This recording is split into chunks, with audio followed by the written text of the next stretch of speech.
প্রথমে আমার পরিচয় দিয়ে, আমার নাম হচ্ছে তাসলিমা চৌধুরী, আমার বাড়ি হচ্ছে ভোলা।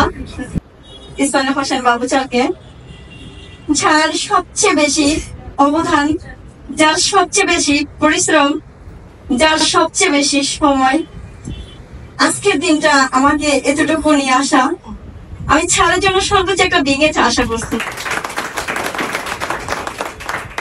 অনেক অনেক ধন্যবাদ আমার সকল বিজনেস পার্টনারদের প্রতি, যারা আমাকে আমার পাশে থেকে সহযোগিতা না করলে হয়তো আমি, সবাই কিন্তু বলে যাচ্ছে যে ডবল ডবল সেলস অফিসার, আমি একবার সেলস অফিসার পদবি অর্জন করে আমার বাবাকে নিয়ে আরবি কনভেনশন হলে প্রায় 3 থেকে 3,500 ব্যক্তির মাঝে আমার বাবাকে একটা সম্মাননা দিতে পারছি।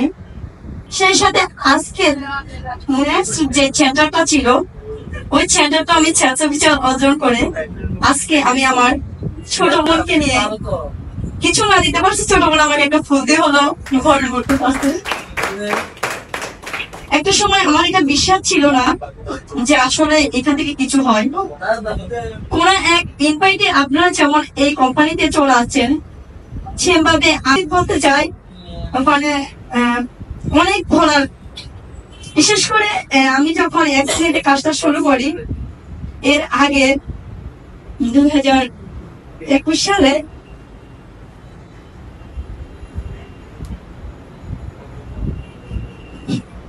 আমার জীবনে অ্যাক্সিডেন্ট ঘটে কোন এক চাকরি জীবনে গিয়ে। সেদিন আমি ওই চাকরির কথাটা ভুলে গেছিলাম। বলছি বাবাকে যে জীবনে আমি পড়াশোনাটাই করবো না, আর জীবনে আমি কোনো সরকারি চাকরি করবো না। ছোটবেলা থেকে খুব স্বপ্ন ছিল আমি একজন স্কুলের টিচার হবো। সেভাবে আমি পড়াশোনাটা ওভাবেই করে গেছিলাম। প্রত্যেকটা জায়গায় কিন্তু আপনারা থাকেন অপেক্ষায় যে আমি একটা ভালো রেজাল্ট করতে পারলে না, কিন্তু আমি আমার বাবা এভাবে আমাকে পড়াশোনাকে এতটা প্রাধান্য দিয়েছে, যেখানে আমি প্রত্যেকটা টিচারের ভালোবাসার টুকরো ছিলাম, প্রত্যেকটা ম্যাডামের ভালোবাসার পত্র ছিলাম। ওই দিন আমার এক টিচার আমাকে প্রায় রাতের 11টা বাজে মেসেজ করছিল। আমি বাবু স্যারকে এখানে বলি, দেখেন আমার কলেজের টিচার কিন্তু আমাকে মেসেজ করতেছে। স্যার বলতেছে কিভাবে সম্ভব একজন টিচার স্টুডেন্ট এতগুলোকে মনে রাখে। খুব ভালো একজন স্টুডেন্ট ছিলাম আমি। সেদিন আমি 2021 সালে পড়াশোনার জীবন থেকে আমি ছেড়ে দিতে চেয়েছিলাম। বাবা আমাকে একটা কথাই বলছিল, মা দেখো তোমার কিন্তু এখনো বর্তমানে বাবা বেঁচে আছি, আর তোমার কিন্তু এই অবস্থা কোনো চিন্তা করার প্রয়োজনে মনে করি না আমি। তুমি যদি এই জায়গা থেকে সত্য হয়ে দাঁড়িয়ে থাকতে পারো জীবনে, এর চেয়ে ভালো কিছু তোমার অপেক্ষায় আছে। সত্যিকারই ওই দিন বাবার কথাটা আমার নিজকে ঘোরানোর চিন্তা ভাবনা করে নিজকে আবার তৈরি করা নতুন করে শুরু করছিলাম। সবকিছু ভুলে গিয়ে আমার পড়াশোনাতে রানিং শুরু করছিলাম যে না, বর্তমানে বাবা যেখানে আছে, যেখানে বাবা আমাকে এতটুকু প্রায়োরিটি এতটুকু সাপোর্ট দিয়ে যাচ্ছে, সেখানে আমি আবার কোনো সুযোগ তুলে করতেছি। যেদিন বাবা চলে যাবে সেদিন হয়তো আমার চিন্তাটা ওইখান থেকে শুরু হবে। সেম দেখেন, ওই দিনে আমার মনে প্রাণে একটা বিশ্বাস ছিল বাবার এক কথায় যে আমি জীবনে ভালো কিছু করতে পারবো, বাবা মার দোয়ায়। সত্যিকারই আজকের এই দিনটা আমার জন্য অপেক্ষা করছিল, সেদিন বাবার এক কথা। আমি বিশেষ ভাবে আপনাদের প্রত্যেকের উদ্দেশ্যে বলবো, আজকে অনেকগুলো ব্যক্তি হয়তো চলে আছেন কোন একটা চাকরি থেকে, কোন একটা অনেক মানে বিশেষ একটা প্রয়োজনের কাজ ছেড়ে। আমি কিন্তু ওই চাকরিটা করে আসিনি। আজকে আমি বাসা থেকে বের হচ্ছি 3:30 বাজে। বাবু স্যার কিন্তু প্রায় 3.5 ঘন্টা দাঁড়ানো ছিল এখানে ছাবির জন্য। দেখেন আমাকে কিন্তু উনি আসার পরে একটা কথা বলতে পারে নাই যে আপনি এত দেরি করছেন কেন, আপনি কেন আসেন নাই। বাট আমার জায়গায় যদি আপনাদের প্রত্যেকটা এই ভাই বোনেরা থাকতেন, হয়তো আপনার গার্মেন্টসে যদি 5টা মিনিট লেট করতেন, তখন আপনাদেরকে প্রত্যেকটা মিনিটের সেকেন্ডের আজকের দিনটা জবাবদিহি করে কিন্তু এখানে যেতে হইতো। এমনও হতো আজকের দিনটা আপনার অ্যাবসেন্ট হতো। বাট দেখেন আমি সেই জায়গাটা থেকে আজকে স্বাধীনতা পেয়েছি। ওই দিন আমি শুধু আমার অফলাইন থেকে বিশ্বাস করার কারণে। আর আমার এই দিনটাই ছিল আমার দীর্ঘ 1 বছরের প্রচেষ্টা। আর আগামীতে আজকের সিদ্ধান্ত না থাকবে আমার, আগামী দিনের সবগুলো স্বপ্ন পূরণের জায়গা। আমাদের ইয়াসিন স্যার বলছিল যে খুব পরিশ্রমী।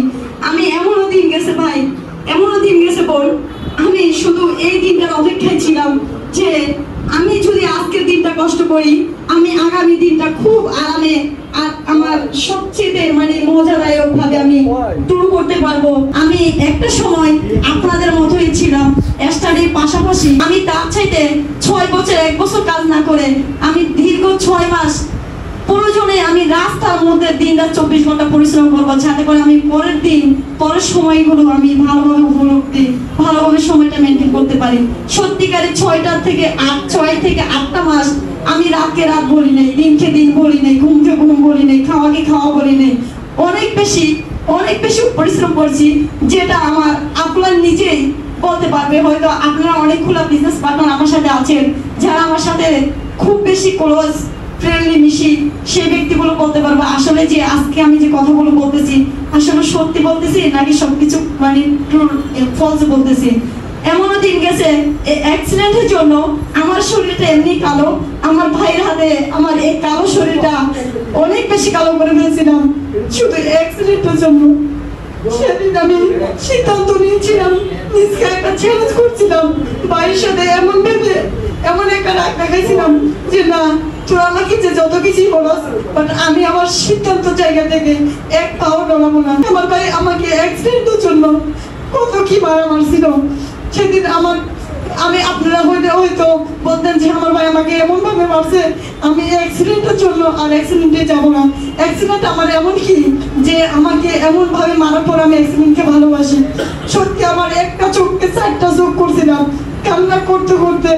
আমি যখন মুরাদপুর অফিসে আসি তখন আমার সিনিয়র স্যার যারা ছিল ওরা বলতেছে, তাসলিমা বাবু আপনার চোখগুলো এরকম কেন হয়ে গেছে, কান্না করছিলেন। আমি বলছিলাম স্যার না, আমার চোখে অ্যালার্জি ছিল, এই জন্য আমার চোখগুলোকে আমি চুলকাইতে রান করে ফেলছি। সত্যিকারই দেখেন আমার জায়গা হলে আপনারা সত্যি ওই অ্যাক্সিডেন্টকে ছেড়ে চলে যেতেন। সেদিন মনে প্রাণে শুধু বিশ্বাস করছি যে না, আমি আজকে তাসলিমা আজকে এখানে থাকবো না। আমার ভাই হয়তো আমাকে আজকের দিনটা ওর জায়গা থেকে বলতে পারে যে তুমি এই কাজটা করিও না, এটা ভালো না, কিন্তু আমি যখন একটা অবস্থানে চলে যাব তখন ভাই আমাকে সাপোর্ট করবে।